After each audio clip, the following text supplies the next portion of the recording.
ما خذوث جورتا لتمصايخ قبل ناشنتي لتيم أرمية قبل دريش الشيتا باروخيخ وزيوخيخ تمرخلا خوش اومدید صبح بخیر حالت چطوری؟ احوالت چطوری؟ زور بخیر عشقم انا درود و داداش و عزیزم میلا او هاف النيلة مور ميلاتي موت تاخذ تمريت ودلناش ندلخها خزيلان رابا بغدايغ بيه بآتورايان قد بشين لخ خزيه اخنا طامعني لخا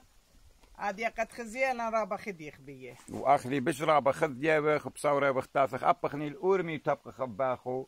شينات كل ناس ايران بكل توديات اخني بيخلا ناشط ايراني لان بناشط بش خبانه يقولون كلاني تمرخلا برساي اتلخو غذا اگر تقناشن دلم صوتی اولیشانه لیشانه پرسایه برای اونایی که زبان آشوری البته همه آشوریای ایران زبان فارسی بلدن میتونن بیان اینجا بهشون خیلی خوش میگذره آشوریای اینجا اونا رو با آغوش باز ازشون پذیرایی میکنن ماشاءالله ماشاءالله ماشاءالله هی هی درود درود درود داداش